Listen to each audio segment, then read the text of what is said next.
The Northeast is not India's frontier, it is India's future. The journey toward Viksit Bharat 2047 begins when every corner of the nation rises together in strength, in voice, and in vision. A very warm good morning to one and all present here.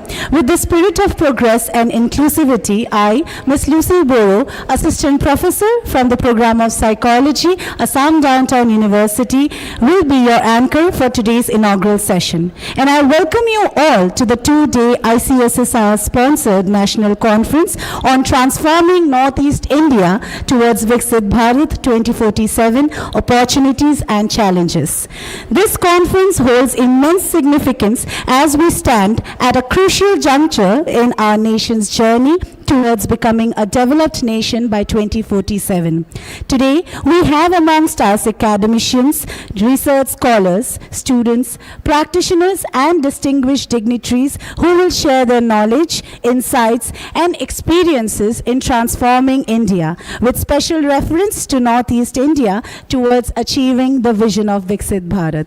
At this moment, I would like to welcome our esteemed dignitaries, Professor Narayan Chandra Talukdar Sir, Honorable Vice Chancellor, Assam Downtown University, Professor Bhagirathi Panda, Honorary Director, ICSSR, Northeast Regional Office, Shillong, Shri Hiren Chandra Nath Sir, IPS, ADGP, Special Branch, Government of Assam, Professor Sukamal Dev Sir, Chairperson and Nodal Officer of Viksit Bharat, Assam Downtown University, Ms. Garyashi Datta Ma'am, Resident Trustee, Assam Downtown University, Dr. Pratiti Burman Ma'am, Dean in Charge, Faculty of Humanities and Social Sciences, Assam Downtown University, Deans of various faculties, all our respected faculty members, participants, paper presenters, research scholars, and my dear beloved students.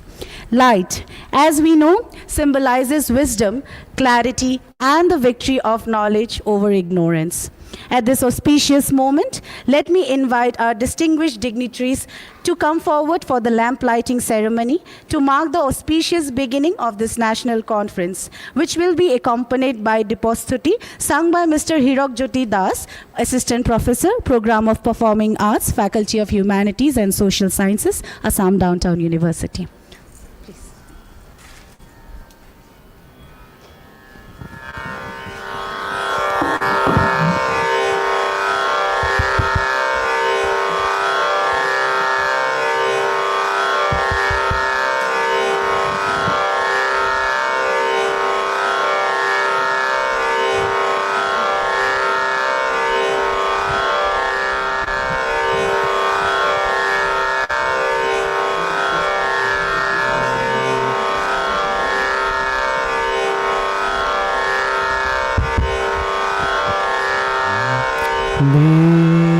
ज्योति परम ज्योति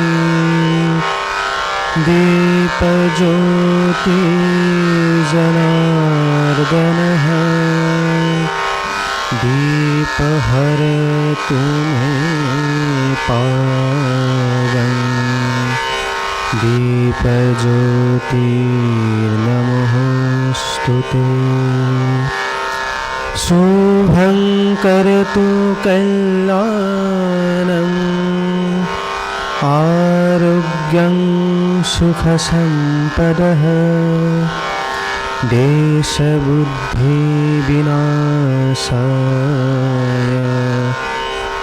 आत्मज्योतिर्नमोस्तुते आत्मज्योति प्रदीप्ताय ब्रह्मज्योतिर्नमोस्तुते ब्रह्मज्योति प्रदीप्ताय गुरुज्योति नमोस्तुते ओम शांति शांति शांति है।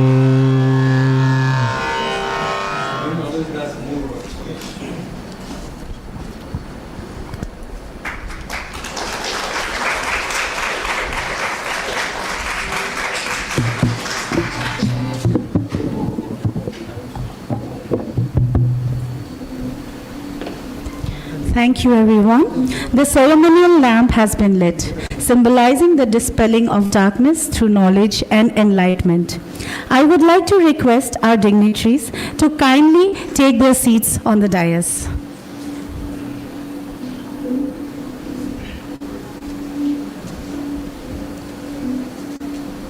So please.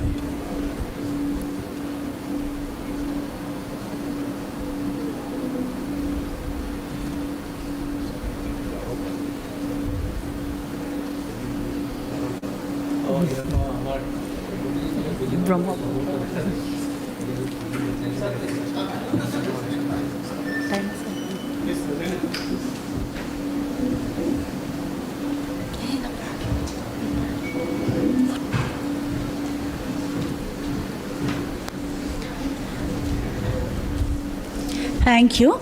At this juncture, I request everyone to kindly rise for our university anthem, a tribute to the spirit of unity, knowledge, and commitment that binds us all. The anthem will be sung by the students of Performing Arts.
বিভেদহীনতায় শিক্ষা সংস্কৃতিৰ পূৰ্ণতা যাস্ত সেৱাৰ গৱেষণা সৃষ্টি আৰু প্ৰতিভাৰ যাত্ৰা উজ্বলাব লুইতৰ পাৰ পোহৰাব অসম আমাৰ।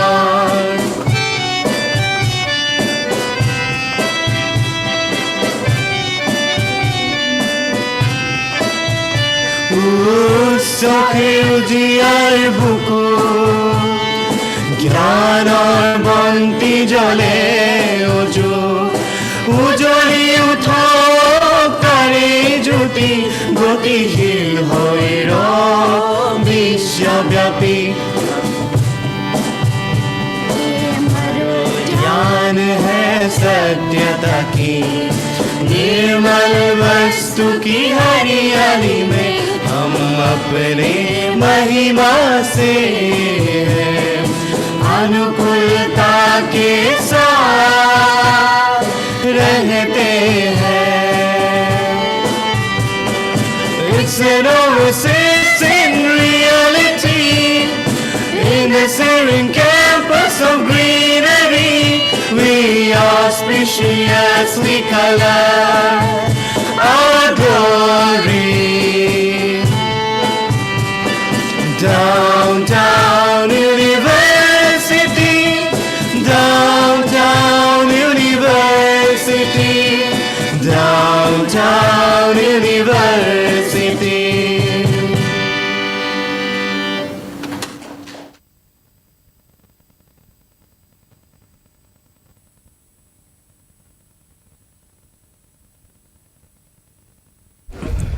Thank you, everyone.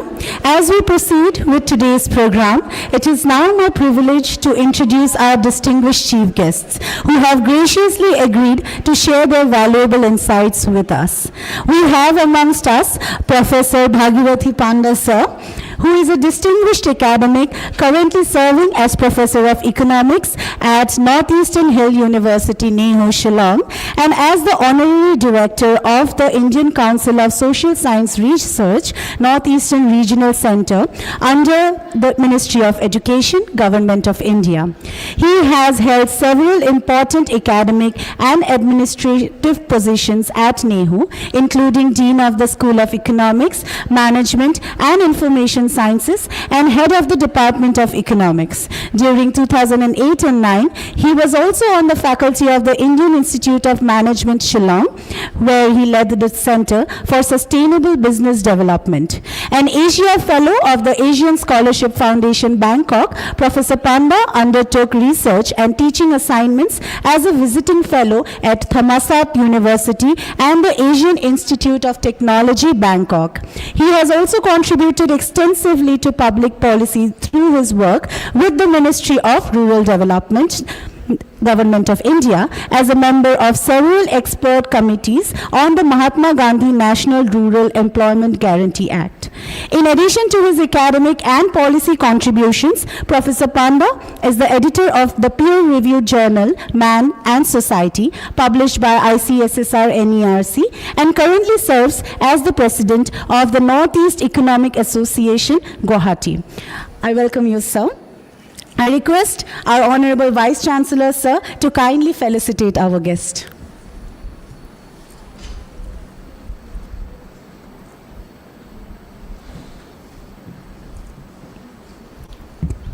May we all have a huge round of applause for sir.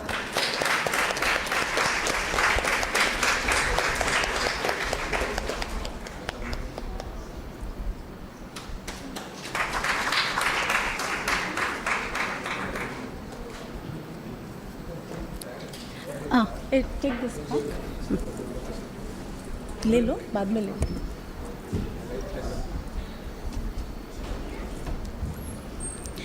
Thank you. We also have amongst us IPS Hiren Chandranath sir, who is the Additional Director General of Police, Special Branch, Government of Assam.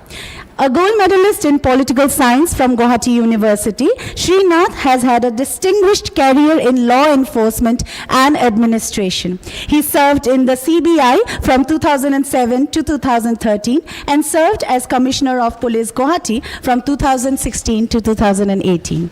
A recipient of the Police Medal for Meritorious Service, he has attended prestigious courses at the Louisiana State Police Academy, USA, and Cambridge University, UK. Srinath is known for his sensitivity in day-to-day policing and takes a keen interest in contemporary socio-political affairs. He has published books and has other publications to his credit, contributing significantly to the discourse on governance, security, and social issues. We welcome you, sir. Thereby, I request Dr. Pratiti Burman ma'am, Dean in Charge, Faculty of Humanities and Social Sciences, to kindly come forward and felicitate our guest.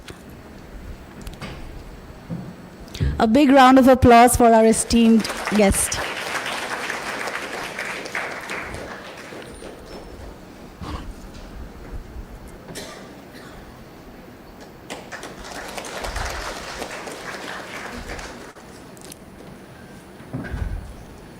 Thank you, ma'am and sir. We will now proceed with the formal welcome address. And it is my pleasure to invite our Dean, Dr. Pratiti Burman ma'am, to deliver the welcome address and set the context for this important conference.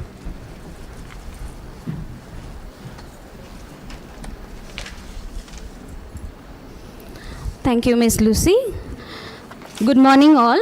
A very warm welcome to everyone gathered here today for this ICSSR-sponsored National Conference on Transforming Northeast India Towards Viksit Bharat 2047, Opportunities and Challenges, organized by the Faculty of Humanities and Social Sciences, Assam Downtown University.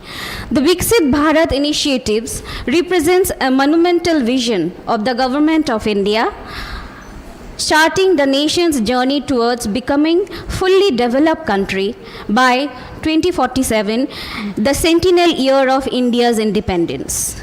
guided by the inspiring motto, Bold Vision, Brighter Future. This transformative mission seeks to propel India into an era of comprehensive growth and prosperity. The vision of Viksit India encapsulates our collective aspirations to build a self-reliant and resilient nature, one that thrives on economic prosperity, social advancement, environmental sustainability, and effective governance. It seeks to elevate India's global standing while ensuring equitable opportunities and enhance well-being for all its citizens. As we come together for this national conference, let us use this platform to deliberate, reflect, and contribute meaningfully to this national endeavor. The discussions and the insights shared here will be strengthen our collective understanding of how every sector, institution, and individual can play a vital role in realizing the dream of a Viksit Bharat.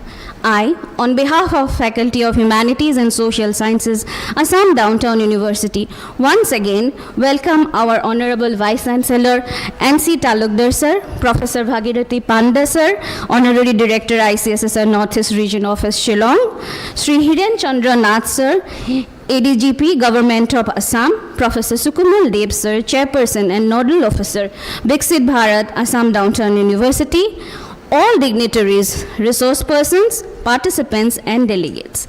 Let us move forward together with purpose, pride, and optimism toward the realization of Viksit Bharat 2047, a vision of a prosperous, inclusive, and sustainable India. Jai Hind.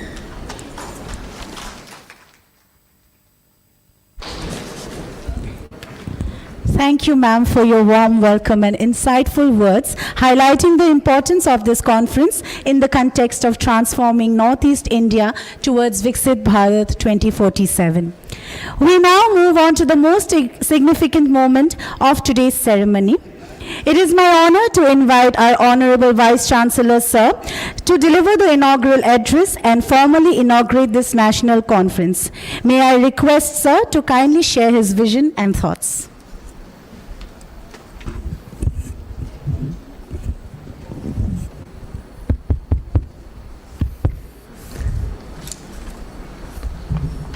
Namaskar. Very respected Professor Bhagirathi Panda, the Honorary Director, ICSSR National Northeast Regional Office, and Professor of Northeastern Hill University, Shillong, respected Sri Hiren Chandranath, IPS, Resident Trustee, Ms. Goriosi Datta, my colleagues, distinguished scientists, professors, and research scholars who have joined us from outside Assam Downtown University, my dear students and other participants of Assam Downtown University. Let me at the outset, on behalf of myself and on behalf of the entire fraternity of Assam Downtown University, welcome our distinguished guest this morning to this beautiful campus of Assam Downtown University. I hope you have already started appreciating the beauty of the place. We live a substantial amount of time of our life. Like if you go around the campus, different building, wherever you go to the top, you see the mighty Brahmaputra, and also you find this Amsang National Sanctuary. Actually, these two natural systems keep refreshing oxygen for us all the time. So we live in an era of environmental pollution and health concern. We really live in a very healthy place day in and day out.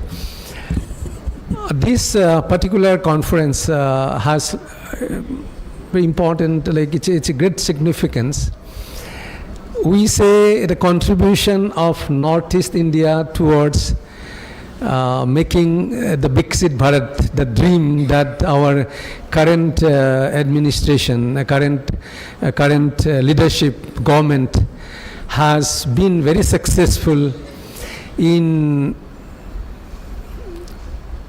conversing individual dreams towards a dream of developed nation. I had the opportunity of working for quite some time doing my PhD in a developed country laboratory and several postdoctoral in developed country. So for students, if I say what experience, because I was always curious what this developed country people do, the students do. The university where I worked, people will come to office by 7:30, like 7:30 means 7:30. When we work in laboratory, you will find some students also come in at specific time, maybe at 10 a.m. after they attend 1 or 2 class, and some of them will do dishes. The research scholars create lot of like your glasswares and all, we use them, and they come and clean. They'll write the time that from 11 or from 10 to 11, 1 hour she has worked. Or afternoon you will find someone. Then they end by 5. Then everyone will rush, most of them will rush to the field, they'll work, like play games in the field. Someone will go to the bar. And of course some people will be in the library. Library never closes. Right? And even if you see Donald Trump or Barack Obama, they're so busy, but their regular golf playing will never stop. But see, our leaders, they work day and night. They sleep only 3 or 4 hours, because that is what we read in the newspaper. They work overtime.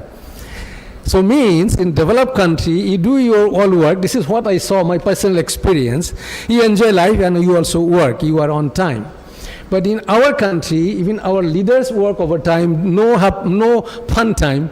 When you don't have fun time, maybe your brain gets exhausted, and and maybe one reflection, and sometime in newspaper you find our leaders talk in a way they should not. Like, this is what my personal view is. What I'm trying to tell, let us not become a developed country like USA, American developed country. We can define our nature of our development ourselves. It's a country rich in tradition, culture, a long history, like the brotherhood. We talk about soul. We talk about like those essence of living, which we have to speak about. And the small things, sometimes small is beautiful. 70% of this country people live in rural area. Like the per capita income of this country is rupees 2.8 lakhs. American people per capita income is about 72 lakhs. Like 140 billion people per capita, like we should not try. We need not get to, because it is not perhaps possible physically or practically, it is not possible. But as I said, we have lot of rich culture and things. Now when I say that it's a special significance, when you say Northeast India's contribution to Viksit Bharat, it has special significance. If you look at, even NEC was established some 30-40 years ago, only thinking that Northeast has lagged behind for many years. And then I think most of you also know, then in every ministry, Ministry of Science and Technology, Ministry of Biotechnology, ICMR, there is a provision of 10% of Indian government budget comes to either in research, either in social activity. In ICSSR, 10% budget come to Northeast India, only because we have lagged behind. Last 78 years, we have lagged behind. So to ensure fast growth, trying to put lot of effort, putting lot of money. So I am a person, because of this 10% thing, in my entire research career, I may have got about 27 crores rupee competitive grant, because that is also competitive. So at least it has helped me. I do not know how much technology I have provided and has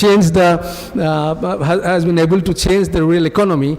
But being in Northeast to first pace our development, Government of India is giving lot of opportunities and we should grab them, and such conference should is pivotal in conveying this message.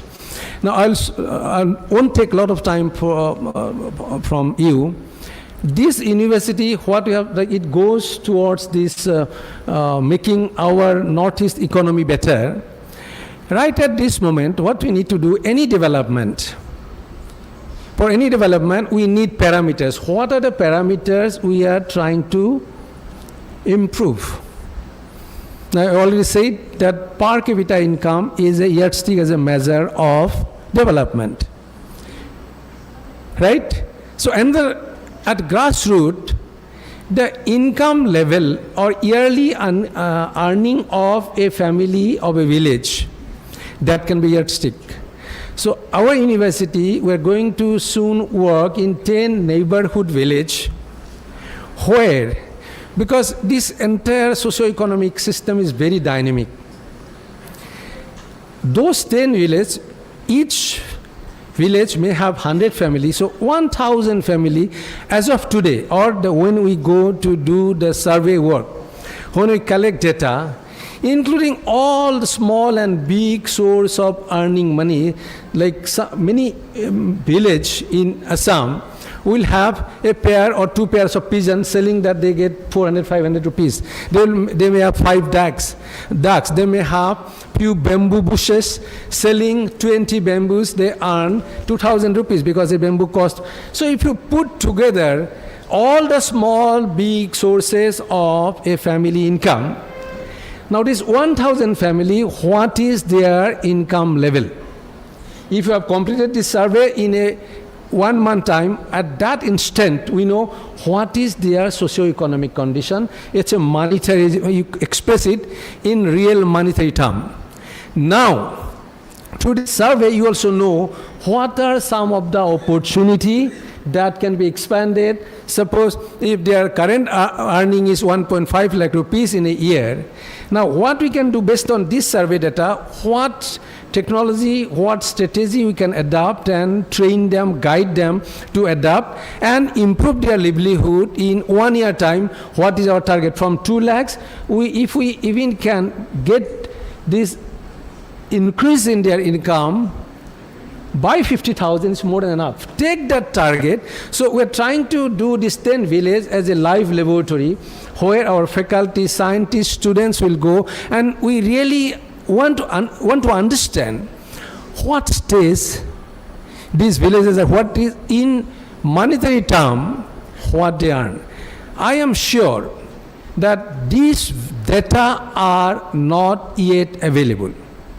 So unless we are rich in data, we cannot talk of any developmental work, because data tells you establish the base, and from that base where you want to go, and to reach that goal what we want to do.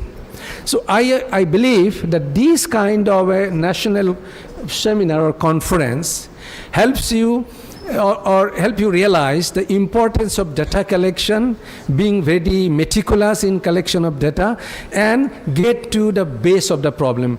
And any development, like when you talk about development of country, the developmental units are the village. As I said, 70% of this country's population live in village.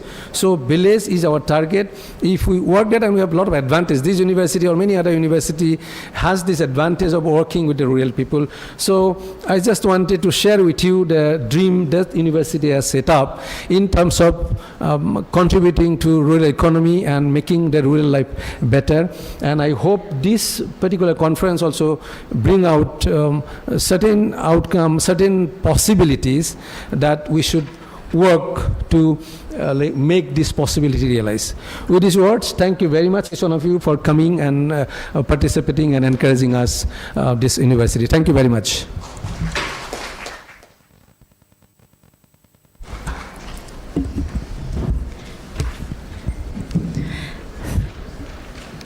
Thank Thank you, sir, for your inspiring inaugural address.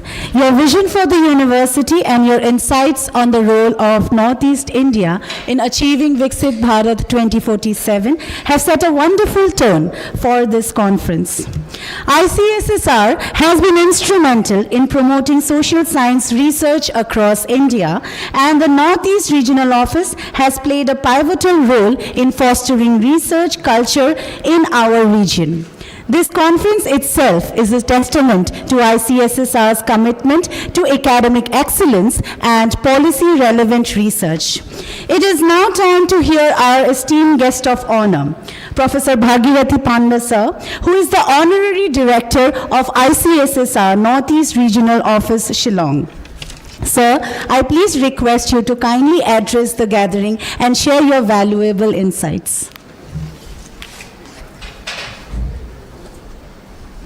I have a PPT. If someone can help me out, that's okay. But then I will start it. But then in the meantime, let them do it. Thank you so much. I think Dr. Burrow for that wonderful introduction. So very good morning to each one of you present here itself. It's very, very enchanting morning, and I can see the Brahmaputra flows beside this very picturesque campus of the university. The whole ambience is very, very, I think, sustainable in every respect, enchanting and sustainable. So this is, I think this is one of the best kind of environment wherein this kind of program, this seminar is being arranged, and I'm so happy about it. Honorable Vice Chancellor, Professor Narayan Chandra Talukdar of this very prestigious university, Honorable Chief Guest of this occasion, Sri Hiren Chandra Nath, ADGP, Government of Assam, Professor Sukumal Dev, Chairperson and Nodal Officer of Viksit Bharat and the faculty of this very prestigious university, Professor Bandana Datta, Dean Studies, Assam Downtown University, Madam Datta, the esteemed trustee of this very wonderful university, Dr. Pratiti Burman, Dean in charge and Faculty Humanities and Social Science Division of this very university. All the deans, faculty members, heads of the departments, centers present here itself, officers of this university, and above all, students, the dear students of this university. It's a pleasure on my part to be here itself in this university, and share some of my own understanding and reflections on this very important topic, that is Viksit Bharat and the Northeast. Friends, I have stayed in the Northeast for last 33 years. It's going to be 34 years. So I have embedded organically Northeast in my body and soul. I am a Northeast man now. And I don't know, because God's grace, I started my career at one point of time from Arunachal, then started serving in Nehu, then in Institute of Management, Shillong, and currently also I am the president of the Northeast Economic Association, Guwahati, and for the Northeast, and God also has given me this opportunity to head this ICSSR Northeastern Regional Center, which takes care of the research and other needs of the whole Northeast, located at Shillong in the Nehu campus itself. I think this is I think God's wish that I have to serve the Northeast, particularly in terms of its developmental imperatives and requirements. So in this context, let me share my own understanding on this very important topic, that how can we leverage Northeast for the kind of big dream that our Prime Minister has envisaged for the country, that is to become a developed country, a Viksit Bharat by the year 2047. There are opportunities, there are challenges when it comes to realize this very gigantic dream, but it's not impossible. So I am an economist, so Basically, I have my own perspectives, but since there's a lot of young students here itself, and today we give a lot of thrust on data. Data speaks because you have to have evidence, isn't it? Perspectives emerge from data. Sometimes also from observation, from wisdom, perspectives emerge. But if they are backed up by data, I think the acceptability is 100%. So let me share also with you some data and perspectives, and then hopefully I think the message will be loud and clear for each one of you. So I would request actually if you can just help me in showing that PPT. Is it there itself? Just see Assam Down University, Assam Downtown University. AD maybe there is a folder called AD. Assam Downtown University.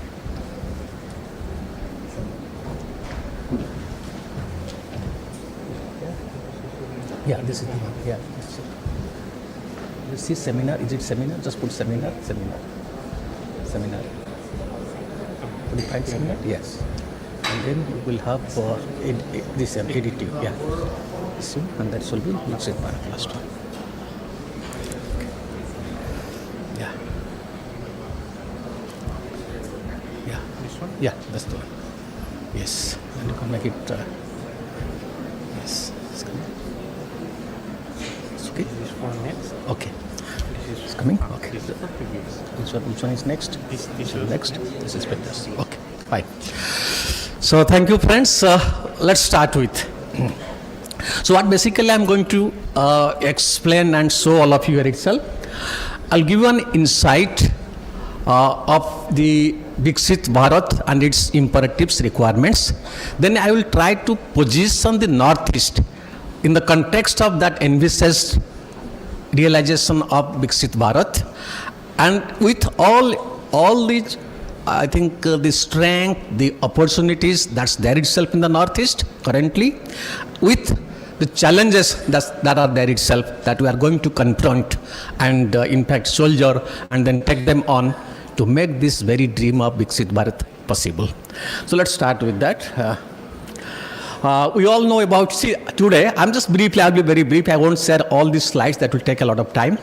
So as all of us understand, let me give a prelude, some kind of a background.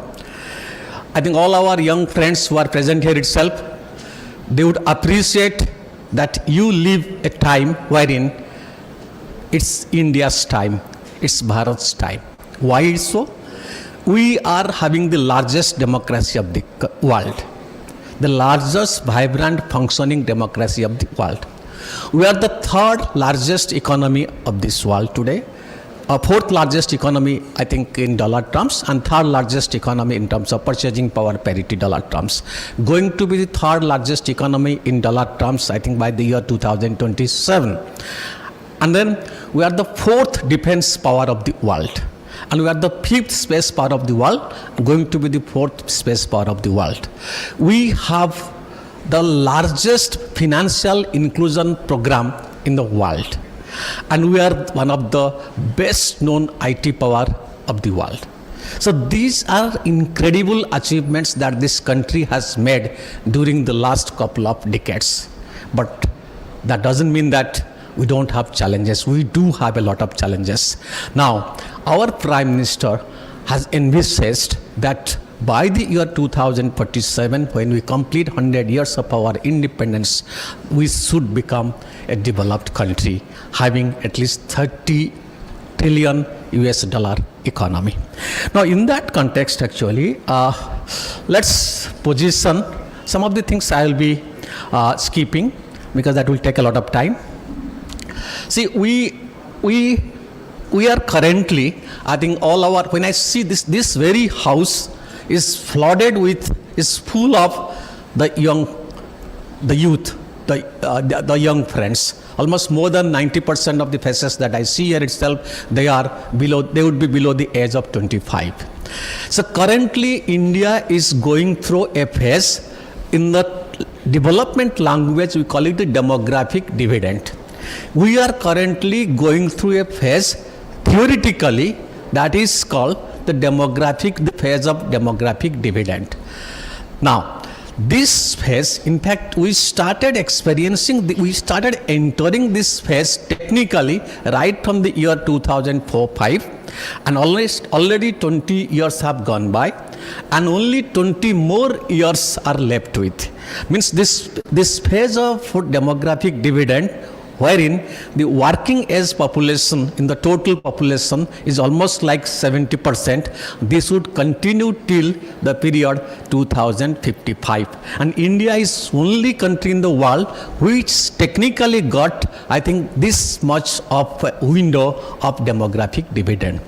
But friends, I think we have done a lot of progress, but somewhere down the line, we could not capitalize for the last 20-25 years that demographic dividend. We could not make use of the potentiality of our young people, I think, to become a kind of a country that we thought during the time of our independence. So 20 years have gone by. We are only left with 20 more years, 2 decades. Now, this is the time, this 20 years is India's time. And why it's so important that we are, this is linked up with this very objective or imperative of realizing Viksit Bharat, because once this demographic dividend phase goes away from you, it's very, very difficult to become a developed country. So history will not, I think, excuse you. You won't have any excuse if you do not make use of this coming 2 decades. That's why it's very, very important that each one of us, with our soul, mind, hands taken together, I think, have to contribute significantly and never let this 20 years go away from us, so that I think we will depend for all, I think, centuries and centuries to come. That's the imperative. So we are in a phase that is called the demographic dividend phase. And let me just give you a little bit of prelude on it. Countries all across the world, let me give you the Chinese experience, Southeast Asian experience. China, I think, took full use of this demographic dividend. It didn't get almost 45-50 years that we got, but whatever 30 years they got as a demographic dividend phase, they used it to the maximum to develop their country. How did they do it? Because the moment they realized that they are entering into this demographic dividend phase, having the young people and making use of their potential, their capabilities, they spend huge amounts of money in terms of their education, training, skill development, etc. We did it, but we haven't been able to do it to the extent that the Chinese did it. Exactly the same thing the Southeast Asian countries did. Whether it's Thailand, Indonesia, Singapore, Malaysia, they also, when they were experiencing their demographic dividend phase, they invested heavily on education, training, skill development, and capability expansion of their young people. We have done it, but not to the scale that was required for our country. That is why these coming 2 decades, which we do have to be extensively, meaningfully used to realize this very objective of realizing the dream of Viksit Bharat. So very, very crucial. That's why it requires tremendous kind of investment, skill development and capability expansion in our young people. And one more, there is one of 2 important challenges that we are currently experiencing this very phase, which the Chinese didn't experience, or for that matter the Southeast Asian countries didn't experience. What are they? One is, today's world is uncertain world. When the Chinese were experiencing and taking advantage of that demographic dividend, they didn't have the kind of uncertain world today that we are having, primarily because of the world is multipolar today, and we have seen the kind of tariff war basically because of President Trump's decision to impose tariffs on many of the countries of the world. So the world has become, in the development space, very, very uncertain, number one. Number two, today, I think technology and innovation has created a kind of a situation wherein it has become seamlessness. There is a term, I think those of you who are from the field of development must have heard about it, that is called creative destruction. Schumpeter used this word, creative destruction. What is creative destruction? Creative destruction is all about creatively destroying an existing arrangement of a product or a service, bringing in a new product. The mobile is the best example. The mobile phones that we use is the best example of that creative destruction. You have a mobile today, through creative destruction, farms, I think, destroy that technology, bring a new technology, a new telephone comes after 15 days, based on new technology. So that is called creative destruction. And creative destruction, which was gradual, incremental, 10 years back, 20 years back, today has become seamlessness because of this AI, robotics, 5D printing and all these things. So this is another challenge for us as a country, that how can we, I think, be a part of that, seamless creative destruction. This is another challenge that we are experiencing when we are going to take advantage of the demographic dividend of our country, which Chinese didn't experience, which the Southeast Asian countries didn't experience. So we have to keep in mind that these are two of the greatest challenges that we are experiencing, we are confronting when we are trying to make use of the demographic dividend for our development and Viksit Bharat. With that, let me just share with you some other data. Now let me bring in the Northeast. How can Northeast be leveraged to realize this all important objective of realizing Viksit Bharat, developed India? There are a lot of strengths, opportunities in the Northeast, in the society, in the economy of Northeast. What are they? I think Northeast is called the Youngistan of the country. First of all, India is the youngest country of the world in terms of population, in terms of let's say working age population. Almost like 69 to 70% of our people are in the age group of 15 to 64. So and within the country, Northeast even younger. So that itself speaks that we have plenty of the young people, and that gets reflected when I see more than 90% of the attendees in this hall happen to be the young boys and the girls. Number one. But then, see, it always comes with a caveat. You may be having these young people, but if we are unable to improve upon their capability, their capacity, as Amartya Sen says, development is all about expanding the capability vector of individuals and communities. If you are unable to do it, then that demographic dividend later years turns out to be a demographic burden. So let's promise that we will not allow this demographic dividend to turn into demographic burden after 20 years. We will make best use of these 20 years. Number one. So technically, theoretically, we have, I think, this demographic dividend compared to rest part of the region of the country. This region is having large pool of the young people. The demographic dividend intensity is much more here compared to other parts of our country. Number one. We have today, earlier when we were students, we were all told that the underdevelopment is basically because of lack of capital. That's the theory we were all taught. Today, Northeast proves that it is not true. There's a plenty of capital in the Northeast. The banks in the Northeast are flooded with capital.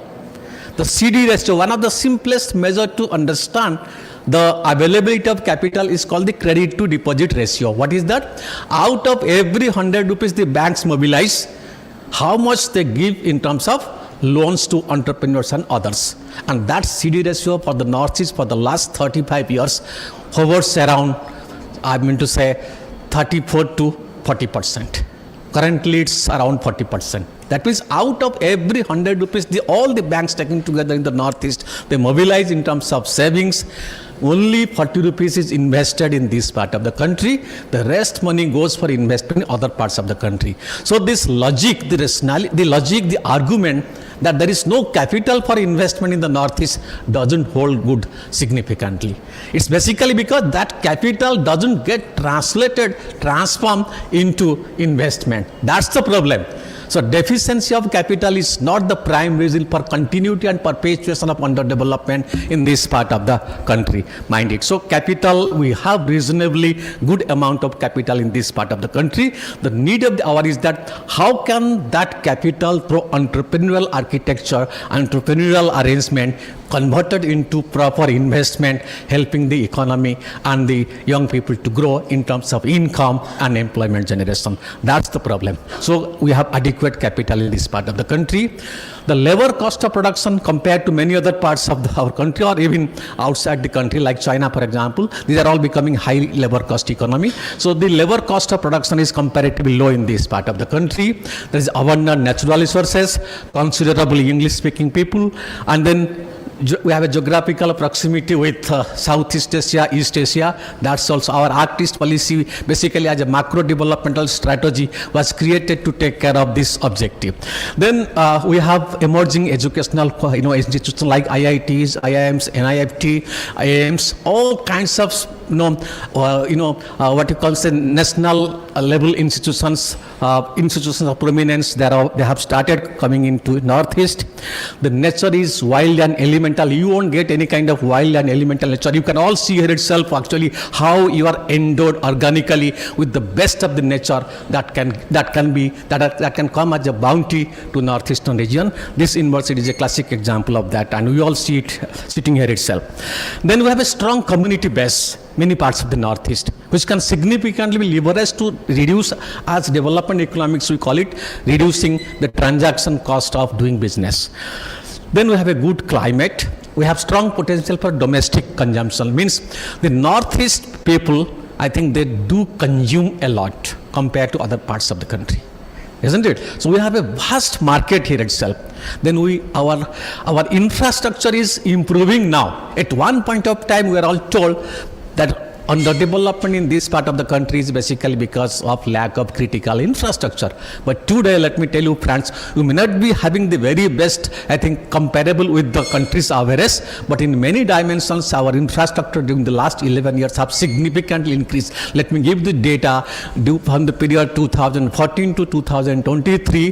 There has been 300% increase in investment in infrastructure in this part of the country, which no other part of the country, no other region in the country has experienced. Tremendous kind of infrastructure has happened during the last 13 to 14 years in this part of the country.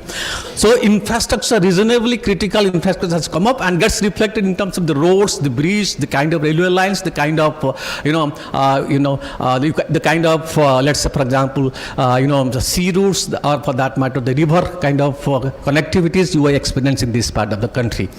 So these are some of the strengths of this region. Then we have also certain opportunities, like for example, as I said, we have the Chinese economy is becoming high labor cost economy. That's the problem for them. That's an opportunity for us. So that's also an opportunity. Plus we have also good bilateral relationship with East Asia, Southeast Asia. The Japanese government, particularly for example in East Asia, is very, very proactive in investment in this part of the country. And in days to come, you will see much more collaboration in terms of investment and trade with Southeast Asia and East Asia, particularly Japan and some of the countries of ASEAN. So these are some of our strengths and opportunities. Now let's look at some of the challenges. Which are the challenges? The first challenge is improving sustainable development.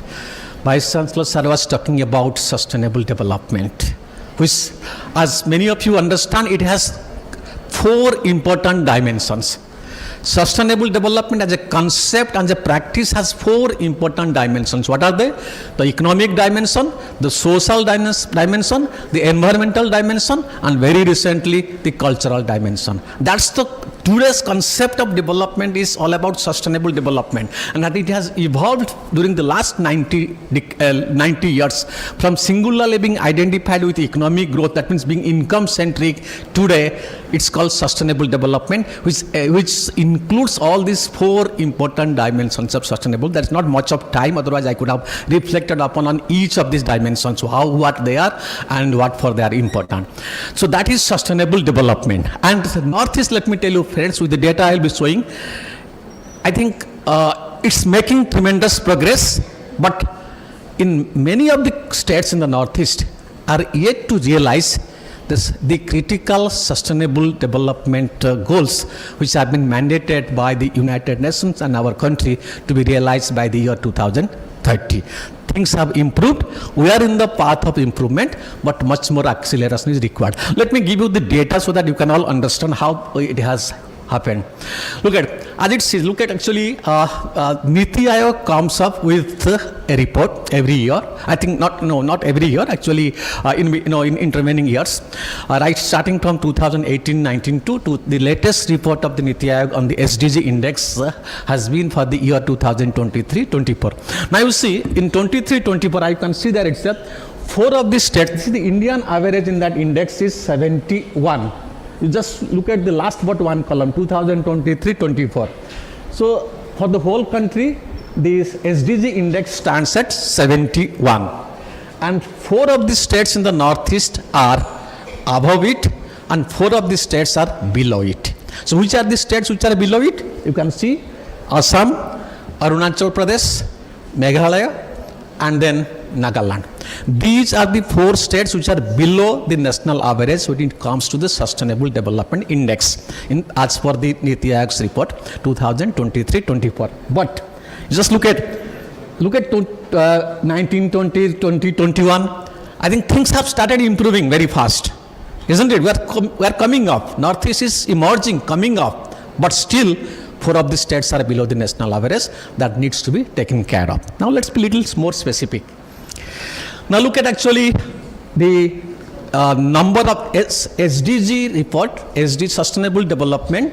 That's a framework through which sustainable development is measured, isn't it? It's an evolving kind of a kind of a system of measuring the realization in the sustainable development field. Now it has 17 goals. For India, 15 goals are relevant. Now out of the 15 goals, if you look at actually, Assam is below the national average in 11 goals.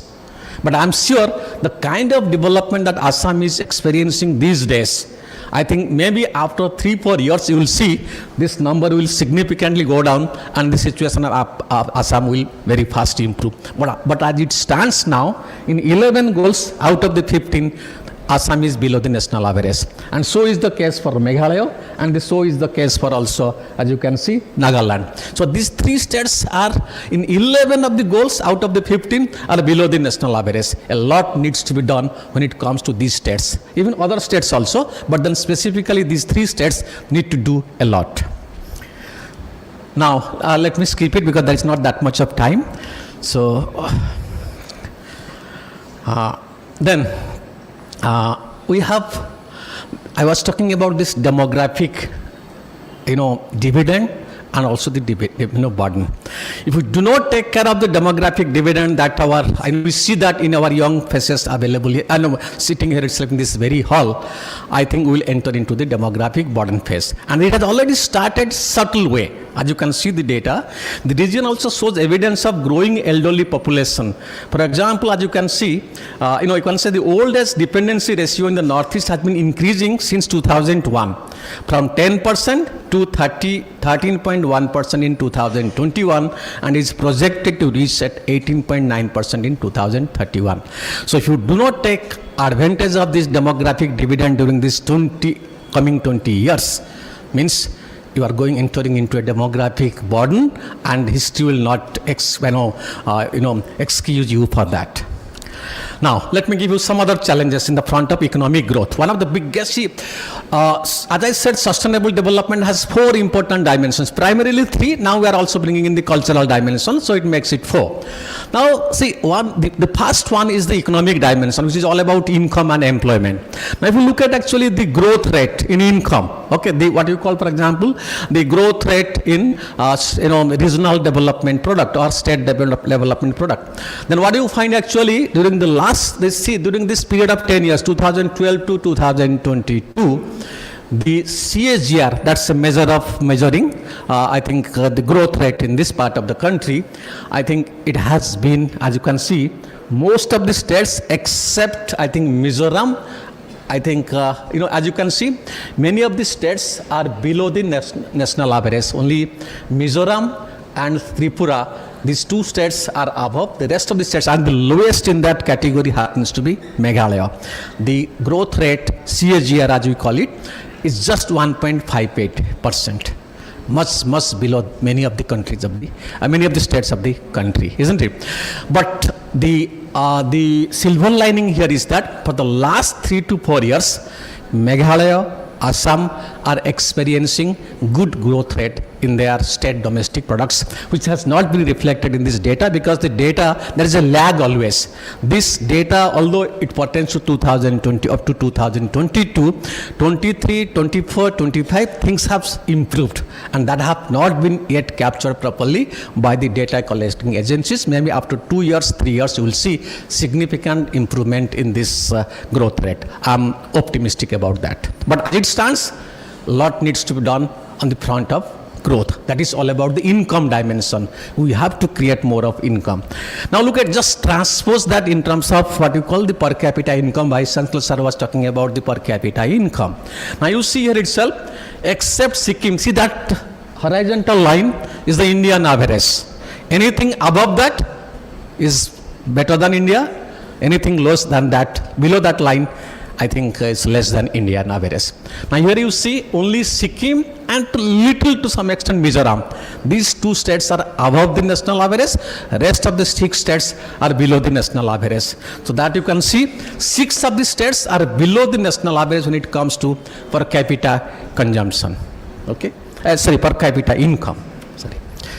Now, let me give you another important dimension of sustainable development when it comes to the economic part of it. That's all about employment. This is a very sad state of affairs when it comes to employment and unemployment, particularly unemployment. You look at the data here itself. This is for the rural sector. 23-24 data, see the rest you can see it afterwards, but just see the 23-24 data. This is based on the PLFS data of the National Sample Survey Organization. So here you see, I think 4 of the All India average of unemployment is 2.8%. Okay.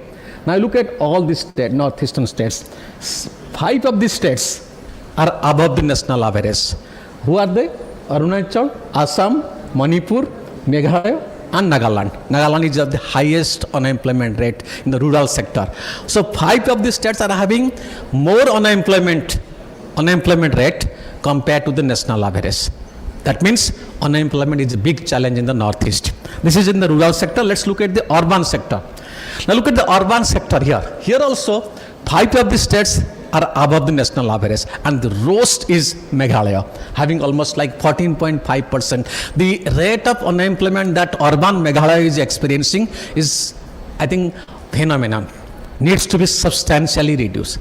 Isn't it? And Assam also, I think almost like 7.9%, where the Indian average is 5.4. A lot needs to be done to reduce the unemployment rate in this part of the country. So you have seen income, you have seen unemployment situations. Now, let's look at another index which is very recently coming up by the Niti Aayog. Is all about the innovation. And here also you can see things are improving, but still you can see 5 of the states in the northeast are below the national average. Out of 8, 5 are below. Innovation is improving, but then a lot more needs to be done. But the silver lining is that things have started improving here. That's a big positive takeaway. Now let me not talk all these things. It will take a lot of time. I have to end it up. Now finally let me end it off here. See, I'm giving you a perspective based on the data. You have seen the data. Let me give you a developmental economist perspective to develop Northeast so that it plays that enabling, that leveraging role in the realization of that ambitious role of becoming a Viksit Bharat in 2047. What is that? We had a traditional approach of what you call underdevelopment and development. Why did you have, underdevelopment is basically because of low income. Why low income? Because the productivity is low. Why productivity is low? It's basically low investment. And if you go by the traditional economist approach, why low investment? Because low capital. That's not there itself today. Primarily, if Northeast today is still continuing in that phase of underdevelopment, it's not because of the low capital, it's primarily because of our institutional deficiencies. It's because of our institutional and innovation deficiency. Infrastructure has come up. Continues to come up in days to come. But it is basically in the field of institutions and innovations that a lot of things need to be done. Friends, you might have heard this year three of the Nobel laureates have got Nobel Prize in economics, specifically highlighting the role of innovations in economic development. Okay?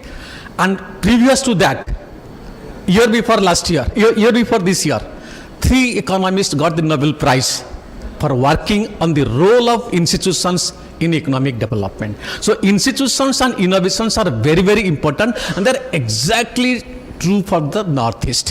When I say institutions, what does it mean? Institutions has two parts: the formal institutions like government, how efficient are our governments, what is the law and order situation, what is the dispensation of justice situation, what about the transportation cost, what about I think the efficiency in governance in terms of playing that enabling role for the youngsters, the entrepreneurs. I think there is paucity of time, otherwise I could have made it very detailed. See, when formal institutions like government, different tiers of government, state government, central government, all taken together and their organizations, if their efficiency increases, that will in fact increase, I think what you call the institutional efficiency. And there are informal institutions also, like community values, our mindsets. Why are the Marwadis are very, very pro-entrepreneurship and we are not? It's basically because of the mindset, the value system. So the value system, for example, needs to be changed. In many parts of the Northeast, the property rights are not well defined. The properties are basically owned by the community, and when the community entrepreneurship is there, community ownership of property is there, land is there, then land cannot be mortgaged for taking a loan from the banks. So property rights are not well defined.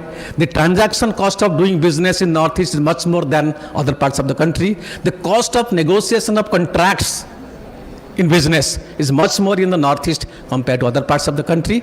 So these are the things which basically increases your transaction cost, and the transaction cost basically doesn't allow development to happen. So improving the institutional efficiency is one of the most important requirements of development, and that's very, very true for the Northeast. You may be having capital, you may be having infrastructure.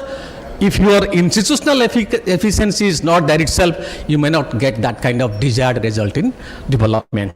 A simple example I'll give, then I will end it up. Look at two countries, South Korea, North Korea. Friends, North Korea, as you know, one of the developed countries of the world, isn't it? Many of the electronic things we purchase in our country, they are basically produced by the South Korean companies, isn't it? North Korea, after 7 you go, full darkness, totally darkness. You have to live under darkness in North Korea. You don't have any freedom, isn't it? There is no personal freedom. Poverty abysmal. They were not like this. North Korea was not exactly like that. Actually, South Korea and North Korea are in the same plane of development. But after a couple of decades, today you see North Korea is one of the poorest and one of the fragile country. South Korea is one of the developed countries today. It's basically because of what? North Korean, the institutional difference, the quality of institution in South Korea, I think they have given that enabling role. They have created that architecture. The institutions help the entrepreneurs to grow. That's why South Korea is one of the leading countries of the world, whereas North Korea is perishing in the path of regression. So that itself is a classic example that how institutions can make and unmake development. Let me end it off, I think, friends, here itself. So finally, what's the way forward?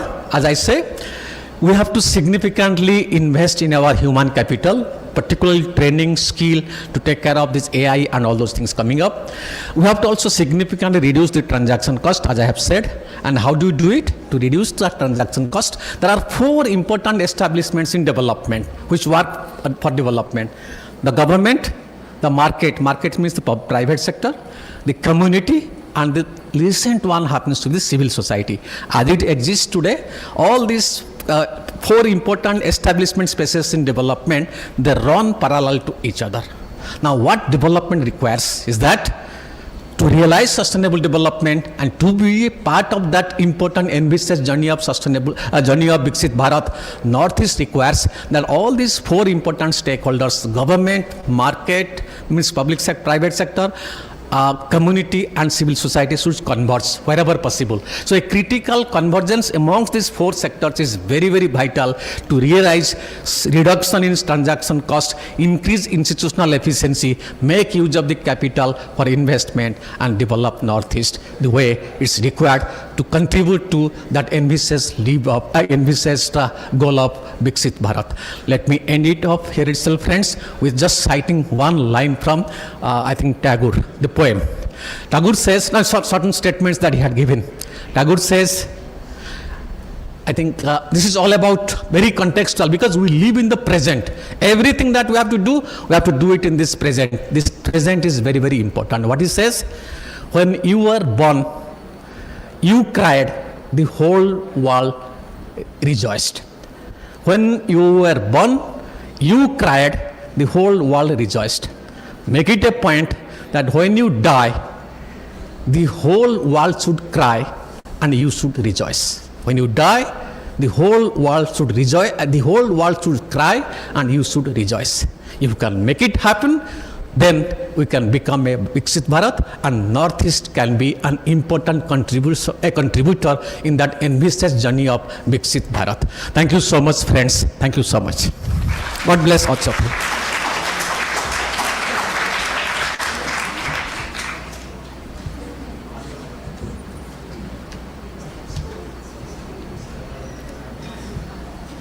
Sir, you can shift there.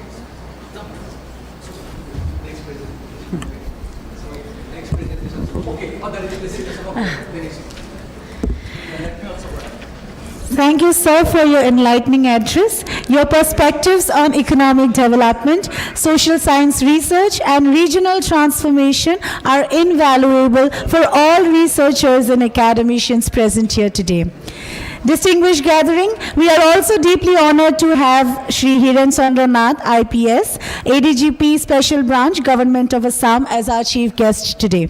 Shri Nath brings to us a wealth of experience in governance, administration, security, and strategic planning. His insights on the opportunities and challenges in transforming Northeast India will provide us with a practitioner's perspective, which is crucial for grounding our academic discussions in real-world contexts. I now invite our chief guest, Shri Hiren Chandra Nath, sir, to address the August gathering and share his valuable thoughts. Sir, please.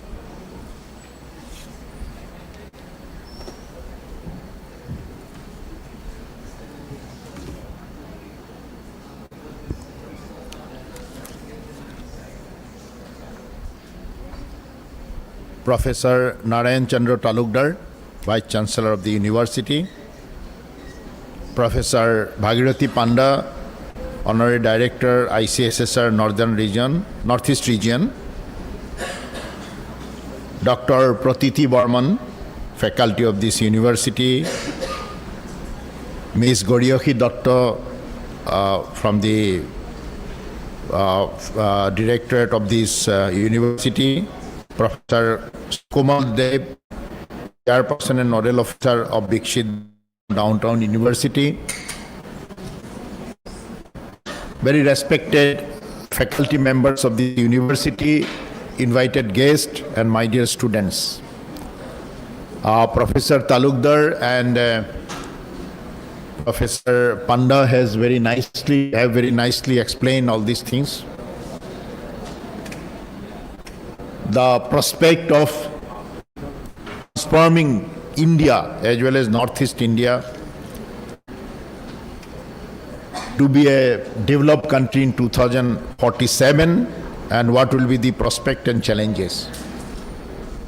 My speech will be very short, but before I go to my speech, I would like to acknowledge one point, that I am a police officer.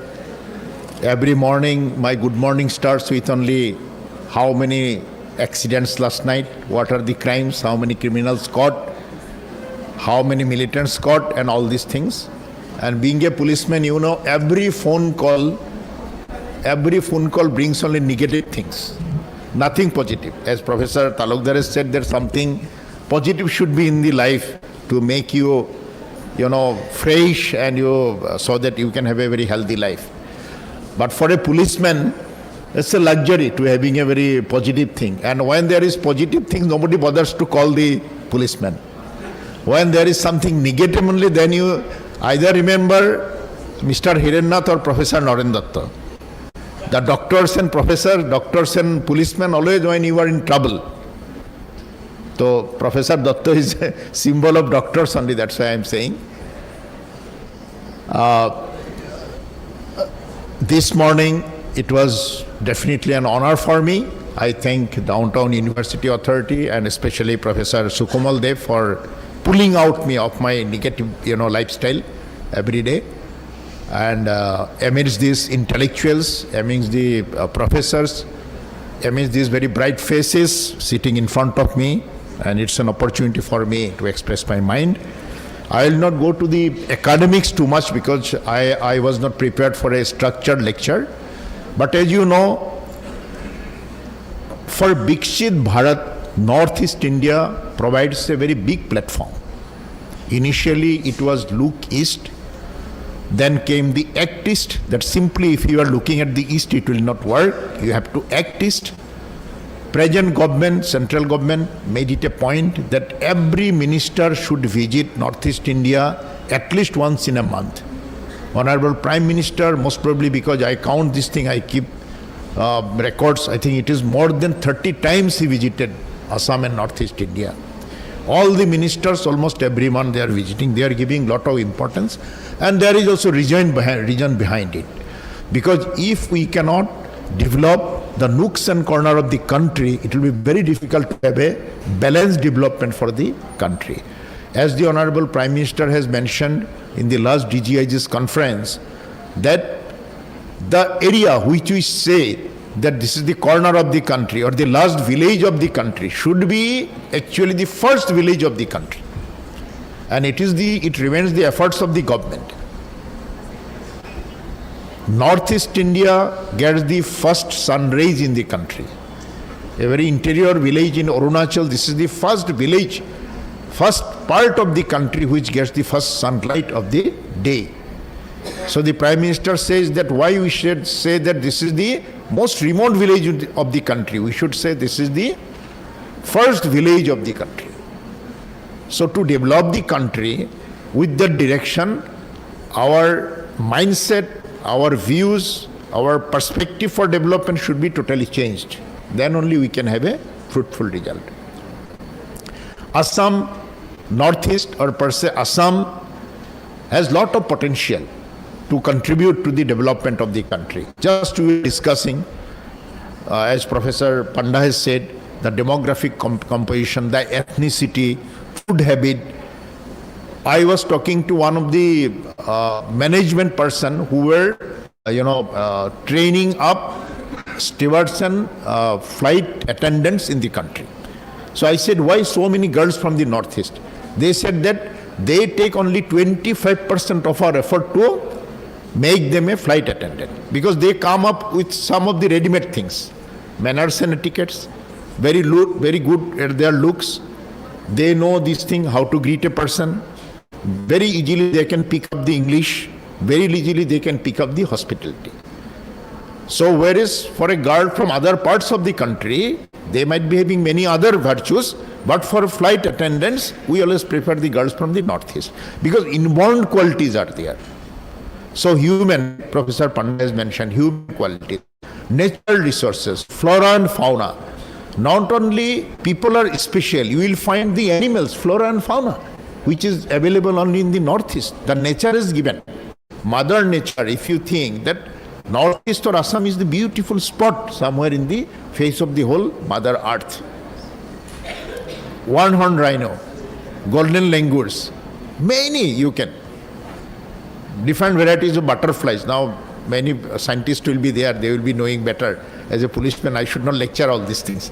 Just to give an example. Food habits, ethnicity. 2006, I was SP Kokrajhar. My wife is in SES, she is still working. One day she visited and she said, can you call some of your staff and he should come with his wife, but the lady should wear a dakhana. Any Bodo boy or girl, it is called dakhana, no?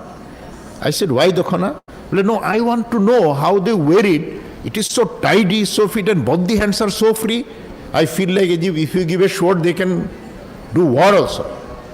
They are working on the field and they are running, rearing pigs and all things. I want to know that how they fix this Dakhana. He is from Assam, Okhomia Swali, but it's a strange thing for him. So every 30 kilometers, 20 kilometers, you go, a different ethnic group, different food habit, not much difference, but your dress, their mood of living, culture, mood of worship, totally different. But still for thousands of years they are co-existing side by side without any creating problem for others. Recent developments forget these things. These are last 40 years, you forget these things. So Northeast is giving example to not only India, to the whole world, that how you can coexist. We should not bite each other. We should not fight each other. We should coexist and we should imbibe with the good, practices of one community by another community. So there are many plus points, many takeaways, many positivities which can be used for development of the whole country. And Northeast is important because economically, culturally, it has very big potential. One of my family members, he is in the practice, he is a doctor. My daughter is a doctor. They say that from Bangladesh, Dhaka, many flights are going to Chennai every day. Now, why these flights are going? Do you think that they are going for tourism purpose? No, only medical purpose. Myanmar, Thailand, Laos, medical facility is very bad. Can we make potential this, can we tap those potentials for development of our country? So Northeast will be a doorway to the whole of Southeast Asia if we can make, adequate arrangement for these things. So there are many other things Professor Panda has said. From practical point of view, I will cite some examples where we have to mention some precautions. What are the precautions? This can be bracketed within the challenges. Number one, small ethnic tribes, they have their own tradition. They have their own, social customs. Society, their society is very strong. Social bond is very strong. Still, there are many ethnic communities who are not very much, easy with the law which is enforced in the country, other parts of the country. Their social traditions are so strong. What happened to Venezuela? Venezuela, why we should remember Venezuela? Any of the students? Can you tell me why Venezuela was in the news very recently? No, they may be hungry. They are not. Why Venezuela was in the news very recently? What happened? Very, very important news. Peace Prize for the lady. What was her name? Maria Machado, something like this. Yeah. But why Venezuela is in such news? Venezuela is one of the richest oil producing country in the world. It became so rich that everything was free. You go to a hospital, you have broken your legs, 1 month you will be in the hospital. When you come out, you need not pay any bills. The nurse will come with a bouquet and say, thank you for visiting our hospital. It is like 5-star hotel. We cannot imagine those things. Everything free. They were importing wheats from Europe. Europe imports everything from other countries, but they were Venezuela importing because European, wheats are organic, no fertilizer. So they were so luxurious. But oil reserve, everyone knows there is a limitation. Mismanagement, corruption, so oil reserve has been finished. Now what they will do? Because 3-4 generations, neither they did agriculture, they do not know how to plow land. They do not know how to grow crops. Now where from wheats will come? Forget about European wheats. If they Brazil also, they cannot now import from, they cannot even import from Brazil also. Once they were enjoying the best quality wheat in the world, now even they cannot afford the worst quality food items in the country. That means the lopsided development destroyed the economy of the country. People are very common type people, easygoing type people. Latin American countries, they are generally very easygoing people. So our development, that is our Vikas Viksit, should not destroy the rural economy like this, so that they forget how to make your own crops. কেনেকৈ আমাৰ মেখেলা চাদৰ বনাব লাগে, কেনেকৈ আমাৰ বড়ো ভণ্টিজনীয়ে দখনা পিন্ধিব লাগে, যাতে এইবিলাক 40 বছৰ পিছত বা 50 বছৰ পিছত পাহৰি নাযায়. So this is one of the biggest challenge. Second challenge, what is this? Northeast is situated in a very precarious global position. Geopolitical situation is very precarious because it is surrounded by all the countries which are very much inimical to the interest of the country. They don't want that Northeast is developed. What they want, that Northeast, each community should fight against another community. Each community should have a militant organization, 1 or 2 or 3 for militant organization. They should have guns. They should import guns from us. They should fight the country. They should kill people. They should continue bloodshed, but not development, not express highway, not industry. So they know what these things. So we are now surrounded by all these interests which are inimical to the forces, inimical to the interest of India, and connected by only a corridor of 24 kilometers, which is called chicken neck. So this is the second challenge. Third challenge is corruption. Because our people are very easygoing people. You can change their mind immediately. I was in CBI, I know how people were cheated by big people. Recently, you might have heard that NC Hills, 3 NSCN cadres were killed and with sophisticated weapons. Why suddenly they came inside Assam and started a camp here? Very peculiar. Because a 6-lane road was going from, Silchar, Kachar to Tamanglang, slightly touching Nagaland to Manipur. This is the tri-junction. Now, when there is a small road and sudden expansion to 6-lane, what happened? Lot of land is acquired and land compensation is given. And one person who may not have seen 50,000 rupees in his life, suddenly he will be getting 50 lakh, 60 lakh, 1 crores. So this militant organization, they came inside so that they can influence these people, take some of the money, or they may say that this is my land, this is your land. Or the people who are supporting the militant organization, they will be given patronage by these people that this land belongs to you, not him, so that he can get the compensation. Now you see how economic development is connected to militants. So you should be careful against that also. Now with the development, big roads, connectivity and all these things, suddenly there may be negative things flowing inside our country. You know about Golden Triangle, you know about Golden Crescent. Kunubai Komonike, anyone from the backside, what is Golden Triangle or what it is connected with? Anyone?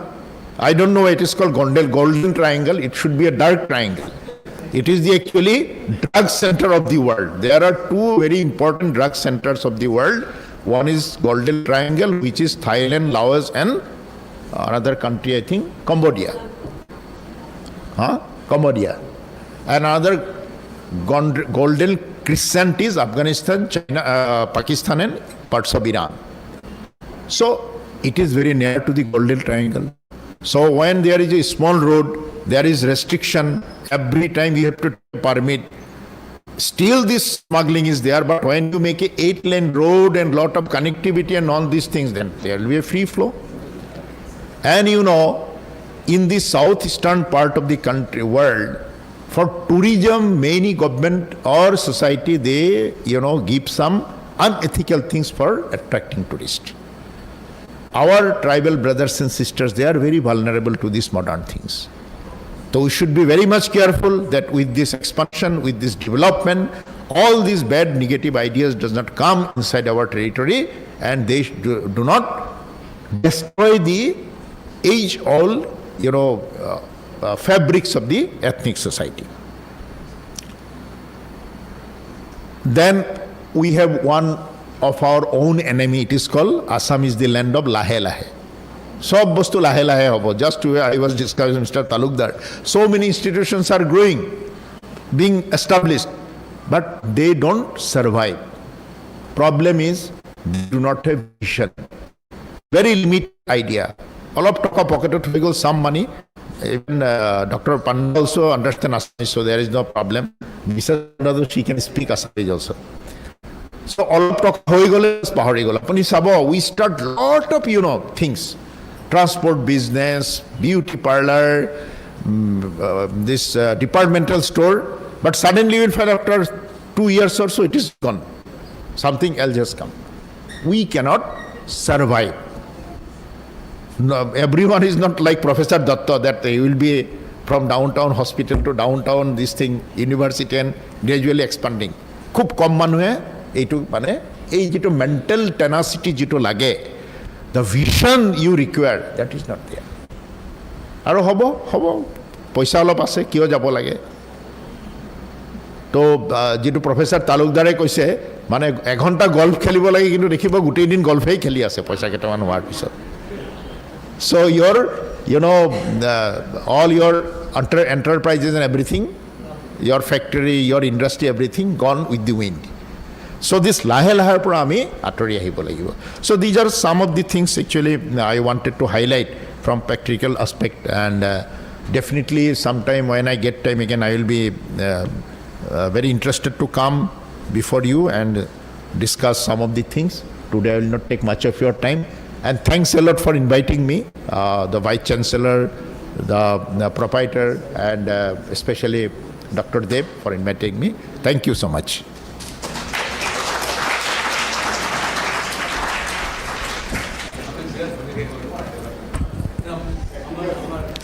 Thank you so much, sir, for your inspiring and thought-provoking address. Your practical insights on governance, security, and development challenges, combined with your sensitivity to socio-political realities, will certainly enrich our deliberations over the next 2 days. The vision of Viksit Bharat 2047 is not just a dream, but a concrete mission that requires coordinated efforts across all sectors and regions of our country. At Assam Downtown University, we have been actively engaged with this mission, and Professor Sukamal Deb sir has been leading these initiatives as the chairperson and nodal officer of Viksit Bharat at our university. I now invite sir to share with us the initiatives undertaken by our university and his perspectives on how we can contribute to transforming Northeast India towards Viksit Bharat 2047. Sir, please.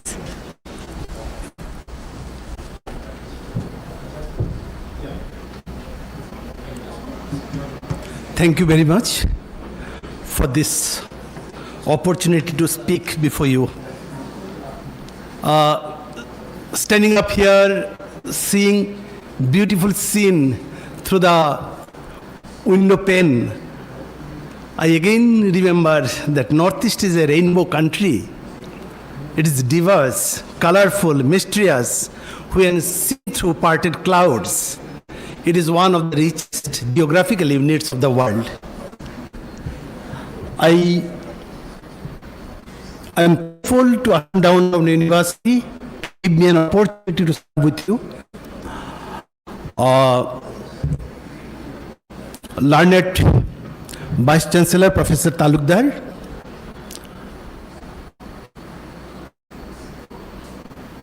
Sri Hiren Chandranath, Additional Director General of Police, SB, Government of Assam, Professor Bhagirathi, Madam Bhagirathi,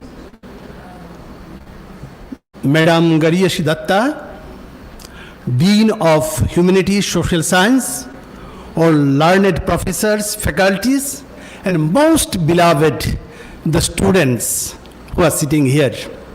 Actually, let me see the Northeast India, let me see the entire India and the world through the eyes of the children, the students, those who are sitting in the back bench. Actually, they are not sitting in the back bench, they are the front runner for the transformation of the Northeast, transformation of the human civilization. We are talking about the development. More specifically, we are talking about the sustainable development. And this is a very, very crucial concept actually. We live in a crowded world of 7.2 billion people. Every year, we are adding 80 million people on this earth. And the population has increased 10 times after the Industrial Revolution took place. And we are divided. The entire world is divided in between the great wealth and still crippling in poverty. Perhaps you know, out of every 7 people on this earth, 1 is suffering from the extreme poverty. The entire world is interconnected today. Development of Northeast, development of Assam, development of India or elsewhere cannot be thought in an isolated manner. The SDG 0.2, that is bringing the world to zero hunger, will be definitely a very, very major challenge for us, because out of 7, 1 is still suffering for having the food. We look for a good society. We look for our bright new generation, next generation. And that generation is not just a wealthy generation, a prosperous and inclusive, environmentally sustainable, and we are well governed. We need to understand all these points. And this is the real shared goal for the entire world. There is a small quotation. If the farmer is poor, then so is the whole country. Northeast India, Assam, were the regions of the farmers, but our farmers are poor. And if the farmers continue to remain poor, the concept or the mission of the Viksit Bharat by 2047 may be a far distant dream. So we'll have to understand the real pain of the rural India. Who can bring the change in the Northeast? Who can bring change in Assam? They are the entrepreneurs, because they shapes the economic destiny of a nation. They augment the supply of the entrepreneurship, bringing competent, globally competitive entrepreneurs. Let me tell you a small story. In 2017, Niti Aayog, Government of India, organized the first global tribal entrepreneurship summit in Chhattisgarh, Dantewada. I was appointed by the Niti Aayog in 2017 to speak on the tribal entrepreneurship of the Northeast region. I went there with not much hope, because I thought that I will not be finding entrepreneur of the Northeast in the global summit. But to my greatest satisfaction, I want to take the name of one gentleman. His name is Tenzin Bodosa. How many of you know Tenzin Bodosa? He is from Bodoland of Assam. He is the man who has established world first elephant-friendly tea garden. He is a dropout of class 6, son of a widow. Got trained by an NGO based in Canada and sent him back to India, to Assam, to do this. In 2017, he was earning around 70 lakhs per annum. And he, at that point of time, employed 50 people in Bodoland of Assam. If these things really happen, if we really can knock down at the last door of the northeastern states, the transformation of Northeast India may happen. I have a profound love for the Vice Chancellor of this university, Professor Talukdar, because what he was mentioning, that we are to adopt 10 neighborhood villages and to bring a real sense of transformation there. This is a beautiful idea. And I believe that Assam Downtown University, with such a vision, will be bringing a change, a transformation in the rural India. in the rural Assam that is going to happen.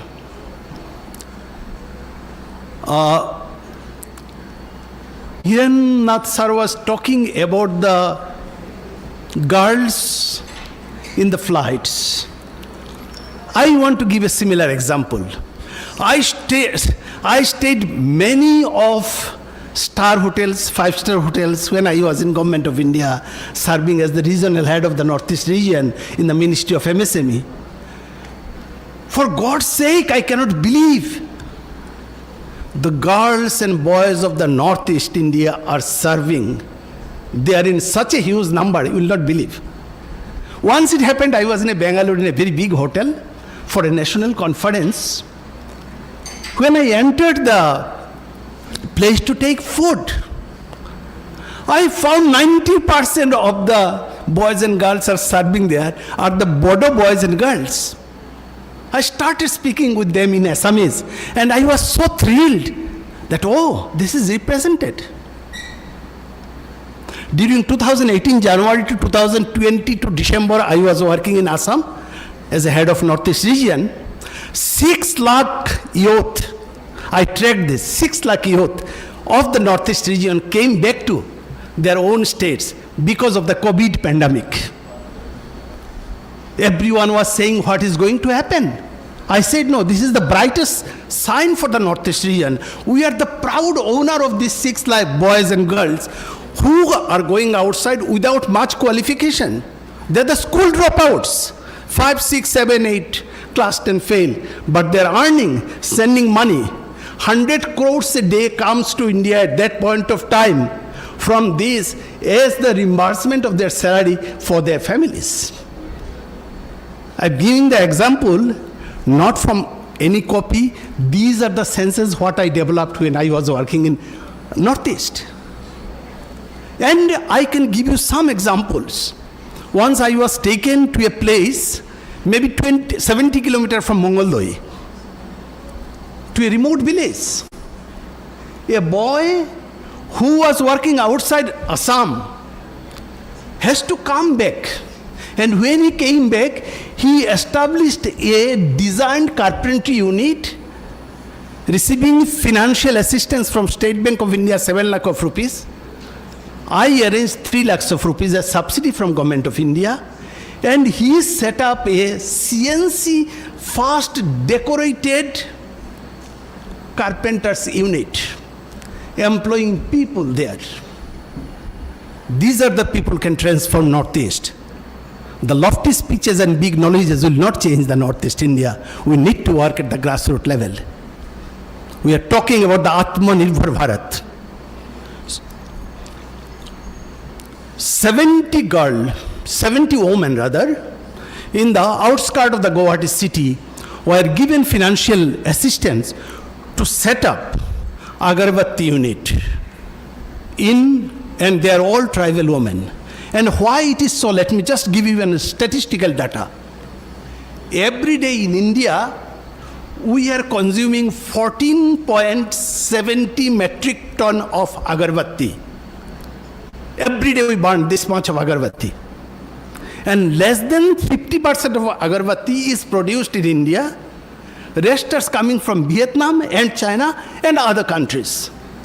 Whereas on the entire planet, next to China, India is the largest reservoir of the bamboo resources.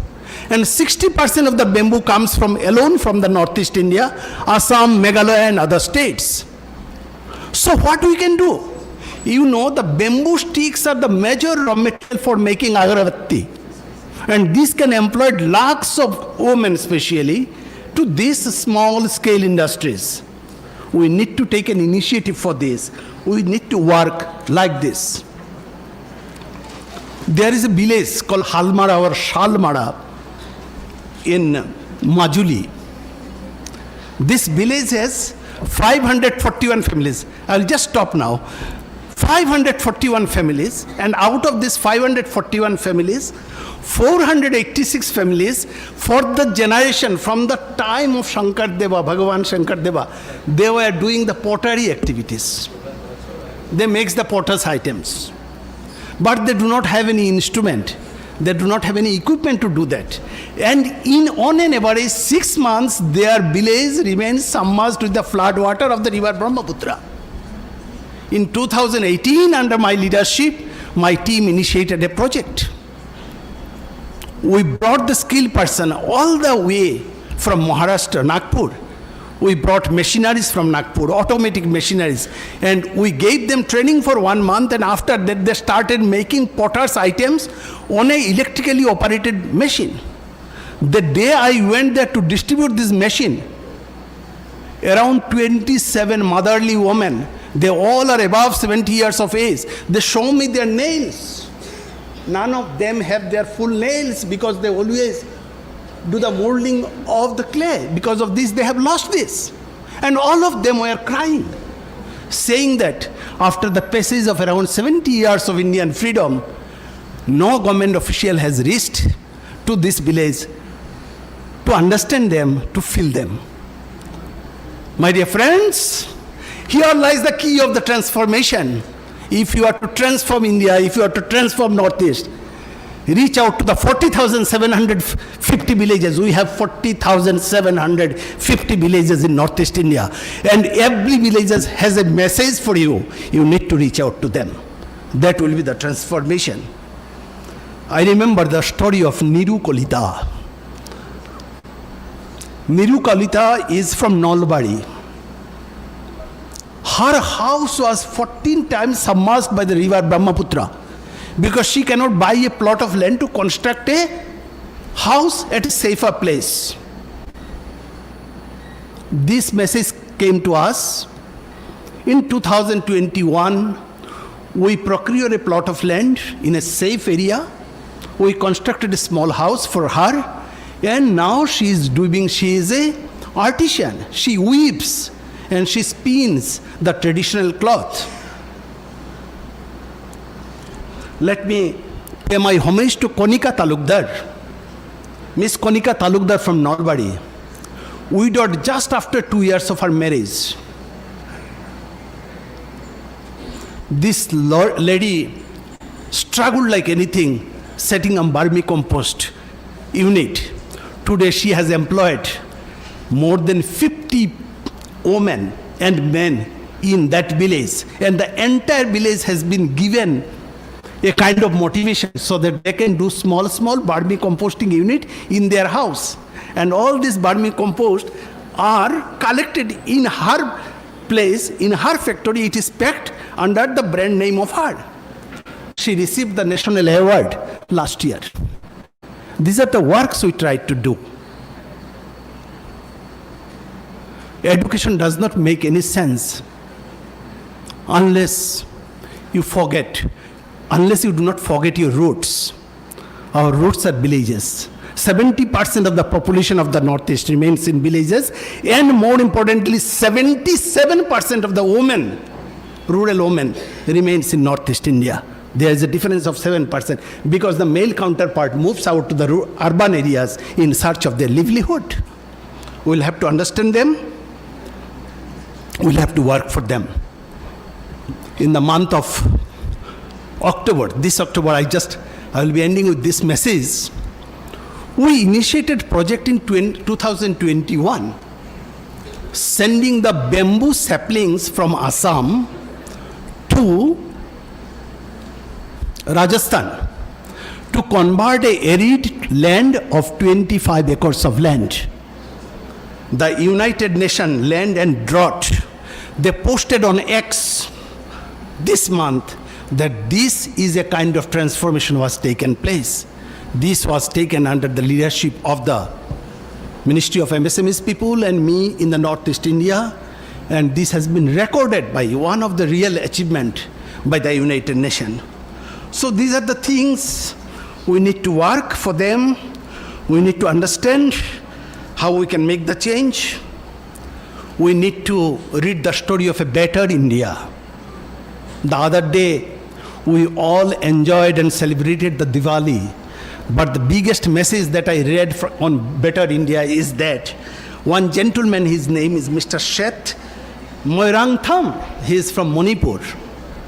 in the remote area, the hilly villages of the Manipur, he worked to reach the solar energy, solar light to more than 1,000 villages. These are the social entrepreneurs. These are the people working for the society.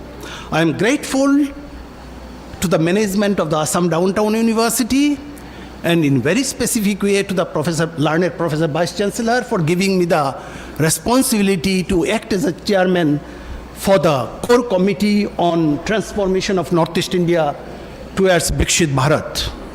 I love Northeast India like anything. If you do not believe, you just can do an anatomy of my heart.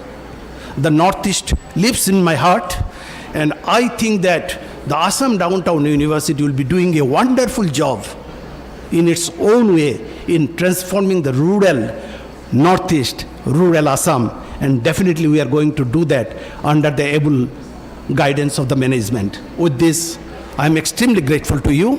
I am grateful to especially to Sri Hirennath sir, because he was very busy, but my request he has not turned down.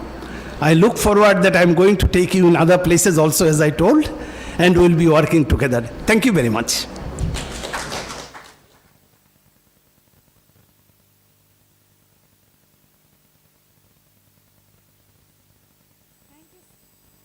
Thank you so much, sir, for outlining the roadmap and initiatives that our university has undertaken in alignment with the Viksit Bharat mission. We now have come to the conclusion of our inaugural session. Before we proceed for the lunch break, I would like to invite Mr. Manimugdha Medhi, sir, the conference co-convener, Assistant Professor, Program of Social Work, Faculty of Humanities and Social Sciences, to propose the vote of thanks. Sir, please come forward.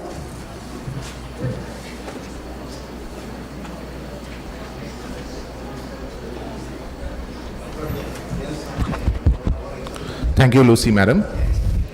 Good afternoon, everyone. As we draw the curtain on inaugural session of the ICSSR sponsored National Conference on Transforming Northeast India towards Viksit Bharat 2047, Opportunities and Challenges, organized in hybrid mode by the Faculty of Humanities and Social Sciences, Assam Downtown University, it is my great honor and privilege as the co-convener and on behalf of the entire organizing committee to propose the vote of thanks. First and foremost, we extend our sincere gratitude to our Honorable Chancellor, Sir, Dr. N.N. Dutta, Sir, Vice Chancellor, Professor N.C. Talukdar, Sir, Pro Vice Chancellor, Professor Pranveer Singh, Sir, Dean of Studies, Professor Vandana Datta, Madam, Resident Trustee, Ms. Gareshi Datta, Madam, Managing Trustee, Mr. Jyotisman Datta, Sir, Registrar, Dr. Asim Burman, Sir, as well as the entire university management for their unwavering support, visionary guidance, and inspiring leadership that made this academic initiative possible.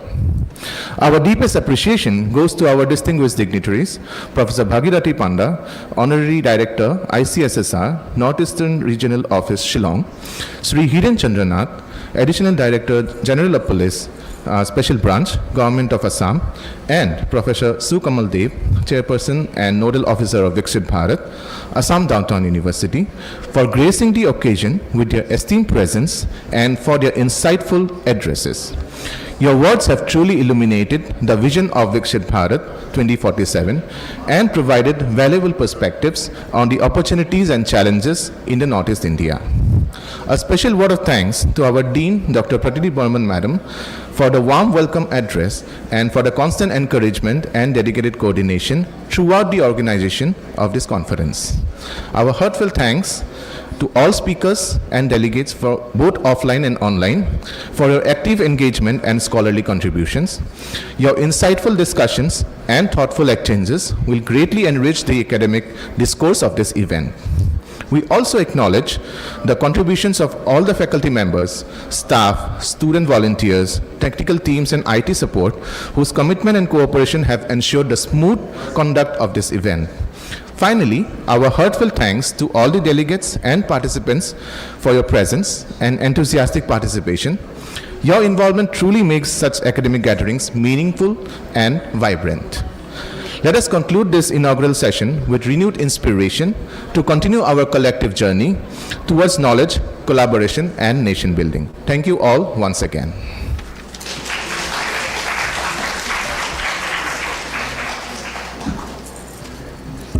Thank you so much, sir. Distinguished guests, esteemed delegates, faculty members, and participants, this brings us to the end of our inaugural session.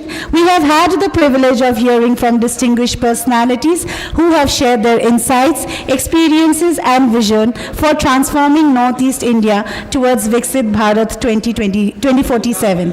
We now break for lunch. Please reassemble by 2 p.m. for technical session 1, which will commence promptly, where research papers and various sub-themes of the conference will be presented and discussed.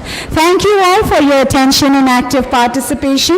We look forward to engaging technical decisions in the afternoon session. Have a pleasant lunch break. I also would like to request all our dignitaries to please stay back for a group photograph.